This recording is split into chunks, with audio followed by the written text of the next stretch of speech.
how are you? I see your looks have changed. I think this is for Creativity Rules exclusively. So could you explain what has gone behind in this new suave look of yours, Gautam? Fantastic. Thanks, Sudhima. It's an absolute pleasure to be with you today, as always. What can I say? I love transformation, be it in business, be it in my personal life. And I always apply Jack Canfield's principle, which is E plus R equals O. We're all surrounded by lots of events in our life, both personally and professionally. But what is in our control is how you respond to the events that life presents you. That will determine your outcome. And in this case, to me, the lockdown presented an opportunity to get healthier, get fitter. Yeah. And I, eat right was the key sort of activity. So I started making that about 4 months back, eating right before 7 o'clock, yoga twice a week, walk every day, cricket. And here I am 14 kilos lighter than 16 weeks back. So I'm feeling on top of the world. You look really fit, which is great. So likewise, what I felt is that people hold a lot of misnomers and these dominant logic about creativity, which holds them back from expressing their potential. So the entire intent of Creativity Rules is really to break those myths and misnomers associated with creativity. That's number one. And we want to interview and converse with individuals, personalities, and influencers who have gone through their own unique journey of stumbling across their own creativity. And they were not clear about their creativity right from day one, but they have a journey of sorts. And what I know about you is that you've had a very unique journey, Gautam, where there was a point when you were bullied, you were teased, there was a lot of doubt, self-doubt, and conversation that you had with your dad, it changed everything. And now you are the Chief Energizing Officer of Right Selection, Global Thought Leadership, and you are in the business of inspiring others to take action, to lead a more fulfilling life and a life which is closer to the expression of their potential. And I know for a fact, to be able to do all those lofty things, you need to be creatively enthused and inspired. So that's why we are having this conversation today. So could you tell us about your life journey, Gautam, and why you do what you do today? Fantastic. No, thanks for setting the context, Ridhima. To me, as a high-level overview, I was born and brought up in London, UK. Spent my first 20 years in the UK, and that's where I was educated. And then I moved to Dubai, and I lived there for 20 years. I seem to have a sort of 20-year cycle in my journey of life, because after the next 20, I started spending more and more time in India. And after 3 years of spending 4 to 6 months a year, I finally moved here a couple of years back, and I'm now based in India. That gives me the opportunity to sort of have an experience across 3 cultures, from Europe, the Gulf, and India. To me, that's priceless in one lifetime, to have the opportunity to learn from different cultures. And it's all about people at the end of the day. But coming to my why, this was something that I really got to thank a coach of mine who helped me discover that about 10 years ago, where he asked me, what do I do? And when you ask someone what do they do, the traditional answer is, in my case, for example, we organize seminars, conferences with international speakers, and we run events that inspire people. Now, whilst that may be true, it's just really the very basic answer that one can really give someone about what you do. Yes. And this coach really dug deep. He asked me again and again and again. That's what triggered this story of when I was 13 years old and living in the UK. I went through this very difficult experience where I was bullied, I was teased, I was humiliated, I was made fun of. And that experience reduced my self-esteem, my confidence, my grades were below average, and I had very few friends. I certainly didn't feel that this was my flow, but that was the experience I was having because of the environment that I was in. And the advice that my dad gave to me stands good not only then, but absolutely today, and is very aligned in many ways to creativity. Because he said, first and foremost, 2 things are constant: change and challenges. So accept that those are 2 things that will be permanent in your life. As long as you're on planet Earth, whatever your age, whatever your color, whatever your culture, there is no exception. You will experience change and you will experience challenges. Again, how do you respond? Surround yourself with people who are uplifting, encouraging, inspiring, make you feel good, help you be the best version of yourself. Secondly, learn. Learning is a lifetime journey. I mean, learn from people, learn from books, podcasts, learn from e-commerce tools, but keep learning. And above all, take action. Many of us attend events, many of us read books, many of us meet people. We feel good. But what action do you take? But when you apply these three principles, it helps you get out of what I call your comfort zone, monotony. It helps you think differently, think creatively, think innovatively. And it's the daily question that I ask myself is, what new value can I bring to the people I interact with? What new value can I bring? I keep asking me that question because the last thing I want to do is just give them the basic expected experience. You want to go something different, something memorable, something which adds emotion. So that's my sort of why that drives me up each and every day, to inspire, educate, and engage people, because I believe each of us have challenges. And how do we help people solve their challenges is by helping them apply these three principles. So, Gautam, creativity is a journey of sorts. And I know right selection, the entire speaker thing is a family owned business.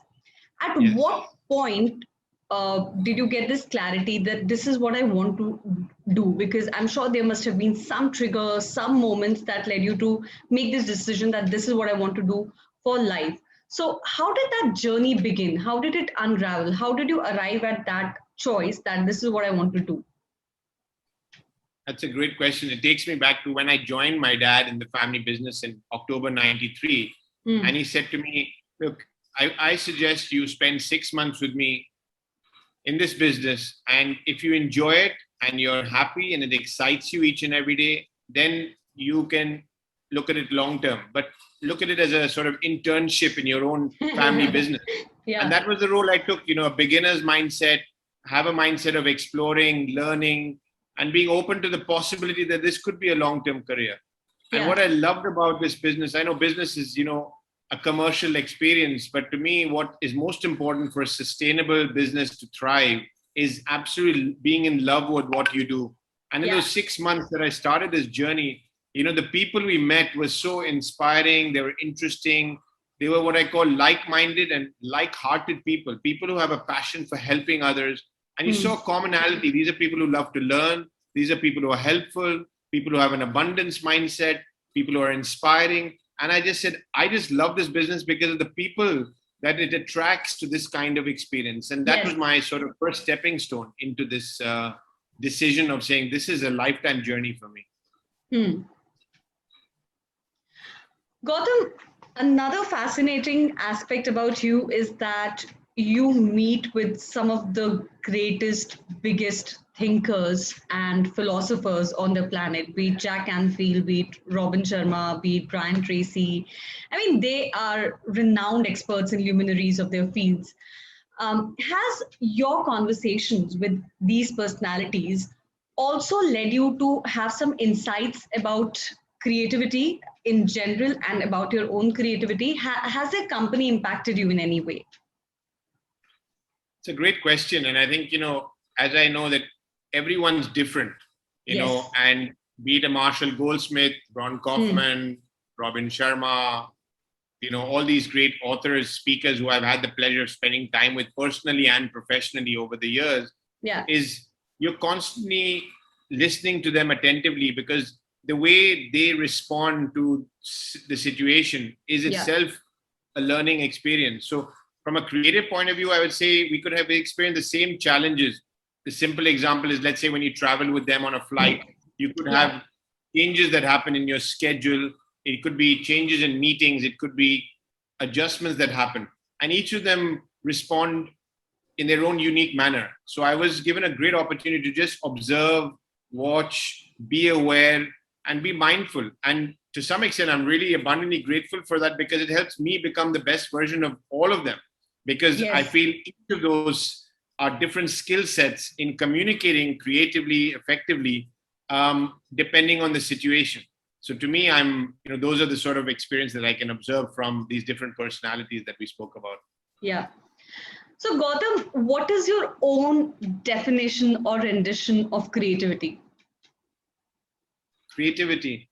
Well, first and foremost, I feel what inspires creativity for me is challenges. To me, challenges and problems that we have, both personally and professionally, requires creativity, requires you to think differently, requires you to innovate.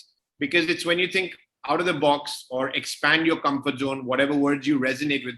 But when you think differently is when you can get different results. We've heard that time again. You cannot do the same thing and expect the same results in every area of our lives. Yes. So when there's a challenge, acknowledge the challenge and, think differently. So to me, creativity is inspired thinking that solves problems, identifies breakthroughs, creates new value. And that's what I sense from creativity. It's doing things differently that create breakthroughs in your life, personally and professionally. Gautam, one thing which is very conspicuous about your personality is your ability to adapt and change with changing times. I've seen you do with your business. I've seen it do with your own personality. So I want to know from you what motivates that change, because I think creativity is also closely related to change. So what keeps you so agile, and what is that process of agility that you adopt? Because you see, you've moved 3 different countries and all together. Right. Yeah, it's a great question. And what triggers in my mindset is it didn't happen from the start. I went through, I'd say, a very painful experience in 2009 when, the global recession took place. And I was living in Dubai at that time. Business came to a halt. Your savings, your investment were frozen. Everything was stuck. And it was a challenge that I took upon myself. And actually, to some extent, I blamed myself in that situation. So I did the exact opposite what one should do. And that experience, which was very painful for about 6 months, where I went becoming very anxious, very stressed, my creativity actually shut down, because when you're stressed, when you're anxious, when you're in pain, your brain shuts down. And in fact, I went into decline in sense, and I felt nothing's impossible. I said, that can't be done. The mindset shifted. And that was a very painful experience. And I'm grateful because of the family support, the friends, music, walking, yoga, some of these activities that I did helped me come out of that very difficult and painful time. And I realized that when it came to, let's call March 2020, when COVID happened, I said, I'm going to do the exact opposite. I need to now be busier than ever, because I cannot change COVID. I have no control on that. Neither do any of us. But what I have control on, going back to the E plus R equals O, is I have a chance to respond differently. Yes. And immediately I told my team is respond differently. Let's keep in motion, because motion creates emotion. So keep in action. We hosted over 100 webinars last year. I'd never hosted a single webinar before March 2020, let alone attended one. And here we hosted webinars and we connected with people. You raised money for a good cause. You put things in perspective. You realize that, food, shelter, and your family mean you were in profit, means you were a success, means that was something to be abundantly grateful for. And we raised money to help those in need. And just by giving unconditionally to the people who really needed it in a time of pain, help you really ensure you're humble and authentic. And I guess it's that's where the inspired creativity came into play. Is because of that painful experience in 2009, I realized the best way is to embrace change, embrace challenges, and take the action that's possible, because that keeps your mind and energy. When you have good energy and your mind is relaxed and you spend time in nature, that's when you can be at your creative best.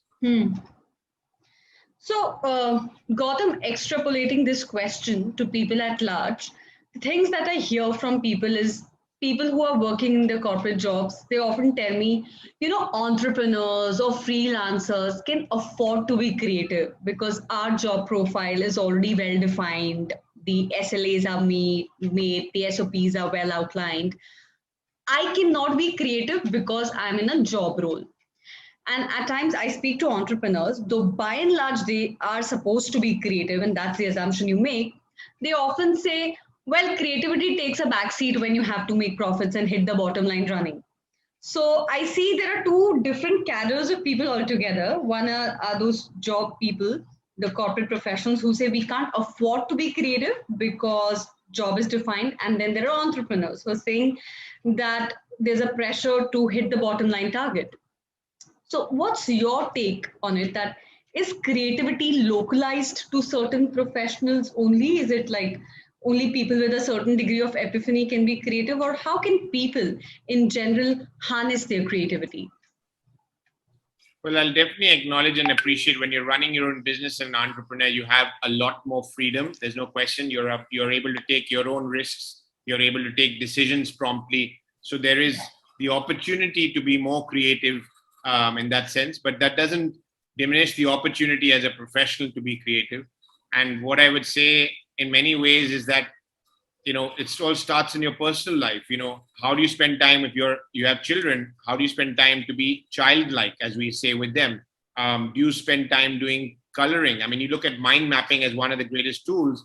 I mean, use colored pens. Why don't you use black and white pens? When you use color, it creates stimulation.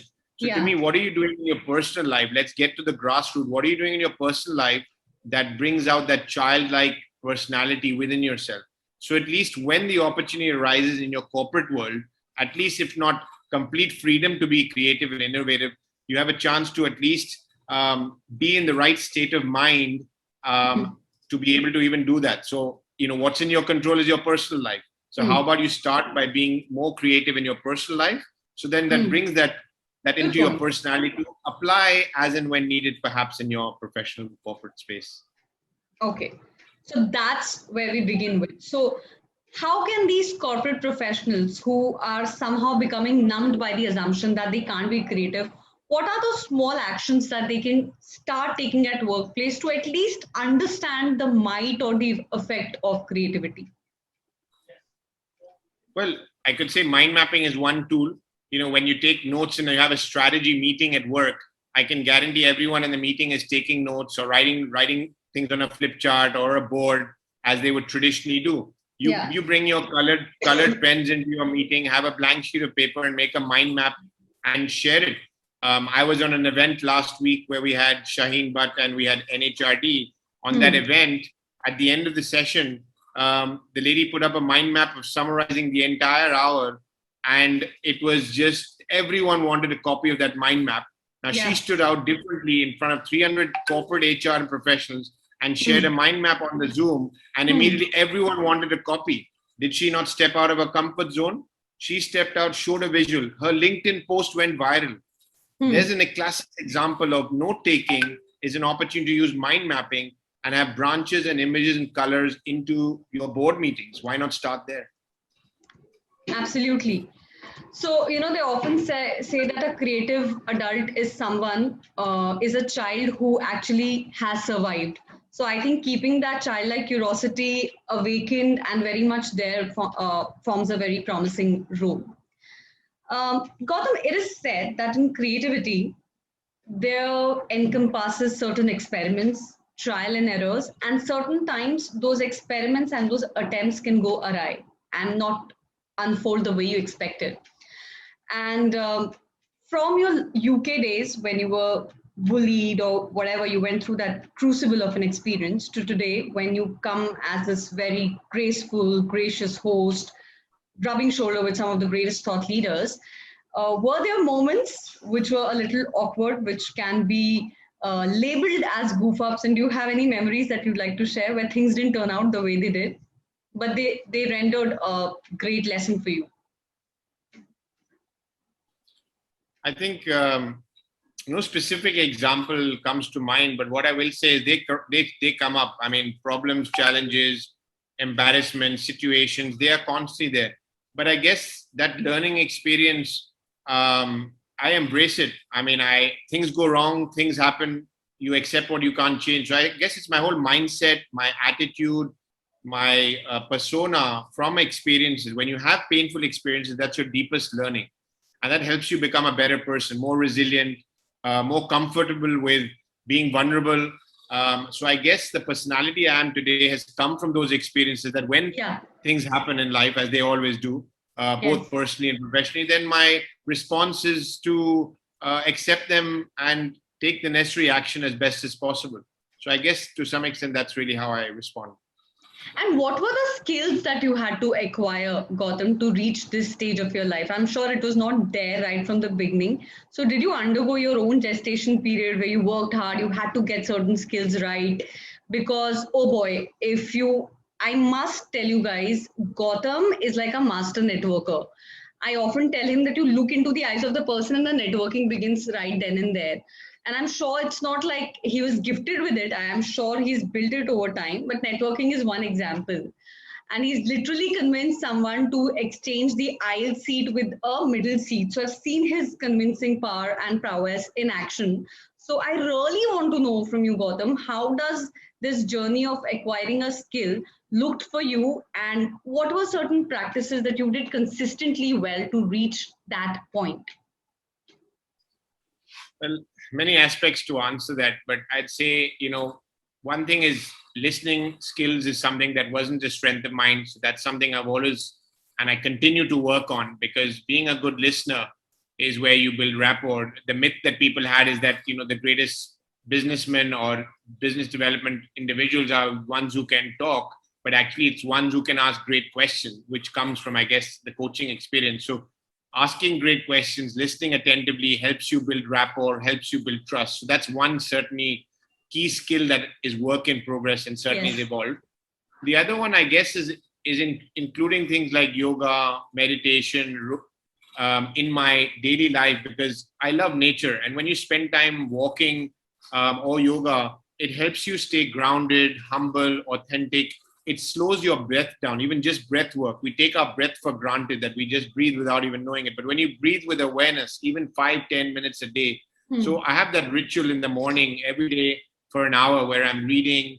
I've started journaling, walking, yoga. And I thought that hour is like non-negotiable now in my life, because it helps you build the foundation for your day. So that's definitely a key sort of part of my life in terming helping me be the best version of myself. And the third point I shared, coming to the point of when you say networking or being, I just love people. I am absolutely in love with people. And I believe that people are not difficult, people are different. And you got to just understand there's so many common traits. Everyone likes to be appreciated. Yeah. Everyone likes to be acknowledged. People like to be heard. People Yes. have emotions. People have feelings. So these are common. So to me, when I need something, I ask with authenticity. I acknowledge the person, I appreciate them, I share my deepest gratitude, and I make them feel extremely important, because whatever I'm asking for is obviously something that is going to help me. If it's going to help me, then I need to make them feel extremely important, because they are in a position of strength. Whether it's a simple example of the seat, I had no doubt in my mind that that person would change their seat before I even started, because I believe that I would explain to them why it's so important to me as an example, and That there are was many hypnotic. Not a lot of people can do that, huh, Gautam? I must tell you that. I yeah, felt like, I oh know. my God, is this magic happening? What did he just do? He convinced him for exchanging his aisle seat with a freaking middle seat. That was magical. That was magical. Thanks, yeah. So, Gautam, I've known you, I've had the pleasure of knowing you for the last 4.5 years. And though I've seen your profile before 2017, what I've also witnessed is this meteoric growth that has happened in you as a professional and as a personality. So, I think your book came out, I guess, last year or 2019. Yes, Yeah, yes, 2019. 2020. Yeah. And you've also started taking motivational speaking sessions. You're a chat show host now. LinkedIn Live happens simultaneously, and it's quite prolific in the way it's building up. So, what incited or what rendered that clarity to you that, at this point I'm ready to pen down a book, or at this point I should be interviewing personalities? Because again, it leads to a complete reinvention, and it really leads for you to acquire those skills. So, at what point did you start having this clarity that I should become an author, I should become a motivational speaker, I should start conducting these LinkedIn lives? How did that change happen? Well, thanks for the question, Ridhima. I mean, for me, I first of all go back to that question that I ask myself every day: what new value can I add? What new value can I bring to the people I know? That daily question keeps your mind open to possibilities of new ideas, innovative ideas, creative ideas. So that's the daily mantra that I ask myself. I also have an affirmation I use every day, which I say, I'm happy, healthy, and grateful. That's another ritual of mine. But answering specifically your question, I mean, if I look at the book, I've been representing authors and speakers for over 20 years. And obviously, I've learned a lot from them. I've had a wealth of experience. And in the speaking world, actually 3 years ago, I was invited to speak on stage for the first time in front of 300 speakers. And I'm like, what am I going to speak about in front of 300 professional speakers? And they said, we want to know the insider secrets of a speaker management company. I said, well, that's basically sharing my business secrets, which I'm happy to do because I have the abundance mindset. I went on stage and shared a 45-minute keynote, and I had a standing ovation at the end of that. I'm like, wow, that felt so good that 300 speakers in Singapore stood up and appreciated the value of what I shared. And I asked them after the session, what was it that I shared? They said, you spoke from your heart.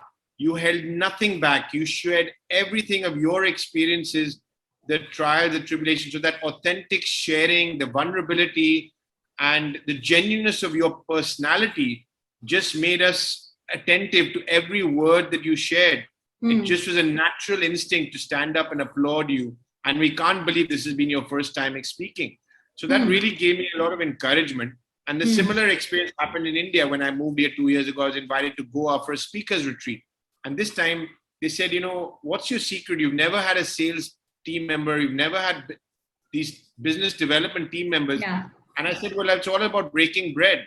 And I had to do a talk, and I said, let me title it Breaking Bread. And that was the trigger of the name, because I'd always use the term, having lived in the UK, we say, let's break bread, which is having breakfast, lunch, and dinner. I've hosted hundreds of dinners at home over the years with our clients and friends and even our team members. Because I feel when you have a meal with someone, it's an energy exchange between two or more people. There are emotions exchanged. And above all, you're having a meal in a very personal experience. Yeah. Space, exactly. And especially with your home or your cultural sort of food. So to me, that was what triggered between the food experiences and people appreciating it, that I said, how about I write a book and just share my experiences? And that's what inspired me from these talks to actually put that into a book format. And I wanted to keep it short, crisp, because I've seen what books that are timeless. It should be timeless and it should be short. Yes. I think of your fish philosophy, Well Done, Who Moved My Cheese. These were simple parables which are selling till today, 10 years beyond the publication of the book, and their knowledge is sort of universal. So I came up with that title and the book and launched it last year. It's great to be able to gift it and have it available globally online. And coming to the last part of your question, to me, as I said, I have access with great thought leaders regionally, internationally, because of the business we're in. And my way is, how do I create a legacy for myself, is by giving, sharing, and adding that knowledge and creating that experience through these conversations. So they're just 30-minute, authentic conversations with people I know in my network that I've met over the years that have helped me become the person I am. And if people can take away even one idea, one thought, one inspired action away from these conversations, my way of, again, creating value, and also at the same time connecting with new followers on LinkedIn who are looking for cutting edge content from an authentic space. So that's sort of what inspired me to do these weekly LinkedIn lives. Okay. Gautam, my next part of the question is 2.5 decades of experience. I think being in the august company of some of the greatest thought leaders, shifting gears quite consistently and quite seamlessly. And I think you've got, along with Right Selection Global Thought Leadership Firm, a significant amount of recognition also. So what is your unfulfilled or your mission at this point of your career, or rather your life? What is that unfulfilled purpose, or what is that mission that you really want to pursue with a lot of vigor, with a lot of focus? What is that mission? It's a great question. I guess it's work in progress, because it keeps evolving. Every time I think this is it, and the needle keeps moving, which is great, because that keeps you inspired, engaged, and excited every day. For me, initially living in UK was to experience different cultures. So moving to the Gulf was a great challenge. And here now, in India, you get a chance to apply your wealth of experience from Europe, Middle East to India, and inspire more people. Because my goal was to inspire, let's say, 1 million lives. 1 million seems like a very small number in today's times, because in the virtual space, we're able to connect with thousands of people over the web.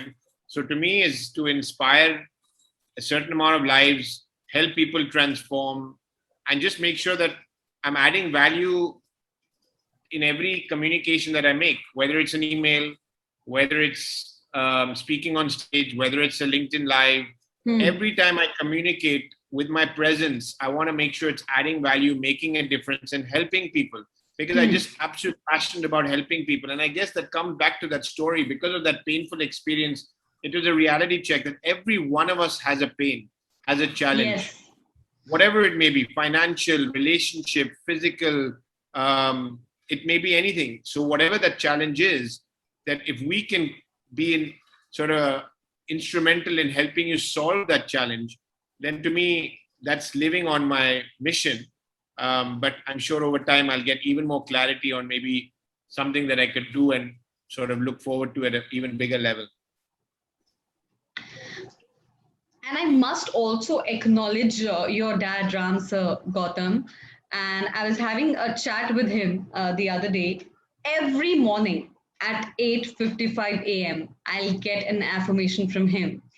And there was this time period where I could not respond. And he said, "It's okay, Ridman." I sent him all affirmations together. So I think as I see him, I also see a reflection of his dedication of being of service to others. I think that's a very conspicuous and discernible aspect, even in you, Gautam, as I see from a third man's perspective. Gautam, as we come towards the culmination of the show, I want to know from you, what is your message to a lot of people out there? Like you said, everyone is in pain. People are not difficult, they're different. But because of whatever reason, they're stuck. They're stuck in a job that they don't like, or they don't like the work, or they are handicapped by the self-limiting belief that it's too late for me, I have too much of experience or have no experience, but they're stuck. And somehow they're not even close to realizing their potential or their creativity. What would be your message to them? Yeah, I'll do my best to answer that very, very important question, because absolutely everyone is going through different challenges. And in today's current climate, in the last year and a half, it can be even more painful for many people. Yes. And not to repeat myself, but really I feel, the three habits that my dad shared is, what acknowledge the problem or the challenge for what it is. Like, just, in fact, I would say, I would say, take a blank piece of paper and write down the challenge. The moment you've written it down, in my opinion, from experience, is 50% of the problem is over, because it's not in your mind. Your mind is not for storing your problems. Your mind is for keeping clear, to think and be creative and be innovative. So take the problems of your mind and write them down on a piece of paper. In fact, there was a term called, mind dump, as they call it, which I learned from even, Tony Buzan. And he said, once a week, you should take 30 minutes and write down everything that's on your mind on a piece of paper. No right or wrong. It could be from, picking up the groceries to replying an email to sending a proposal. Just write everything down. Empty your mind. Your mind is not for stress and anxiety and challenges. So step one is write it down. Then step two is, list down all the people who you feel in your life, could be family members, could be friends, could be co-workers, people that have the experience to help you solve that problem. Is it a new career you're looking for? Then look at people who've got a successful career. If it's, you want to write a book, then look at people who've written a book. If you want to start a new hobby, find out who people are already doing hobbies. So list people who you believe have the success to be able to inspire you, encourage you in achieving that. So that's one. And then learn. The second step is learn. What can you learn? Have you started watching podcasts on that subject area? Are you starting to read books on that subject area? What are you learning to help you achieve that goal or that vision or that dream of that new thing that you need to achieve, or that problem that needs to solve? And then once you've done that, take action. Consolidate the answers you learn from people and from the knowledge you've learned, and take action. When you take action, you either learn or you'll progress. There's nothing else. You can either learn or progress and then go again. Every journey is, full of challenges and failures. As they say, life is a journey. It's not a destination. And Yes. you need to go through those changes to help you find the solution. So those would be my three things, just with examples. On a personal level, I also want to emphasize that since I've got the sort of self-love activities, I would encourage you. We got to take care of ourselves first. If we don't take care of ourselves, how can we take care of others? We can't give other people in our lives, friends, family, co-workers, we cannot give them value if we don't value ourselves. So first and foremost is make an appointment with yourself. It's the most important appointment that you need to make. And start in the morning and do whatever pleases you, reading, journaling, listening to music, yoga, meditation. Do whatever pleases you, at least for an hour every morning, a mixture of those activities, so that you feel you set the foundation. Whatever the day has in store for you, you're in the right state of mind to respond positively, constructively into whatever comes in your way. So that would be step number 2. And the third thing that I would say again, I mean, I obviously do affirmations. As you know, we have a team. We verbalize every affirmations every single day as a team. You know, but to me, that's something that has really made a difference in my life. If you're open to it, you know, I would recommend reading, creating affirmations for your problems, and then repeating those positive affirmations on a daily basis. I've seen them work wonders, not only for myself, for friends of mine who believe in affirmations. I think that's really been a really great transition for me in terms of applying that. So those are the highlights that come to my mind. Obviously, I shared E plus R equals O. You are in control of how you respond to the challenges.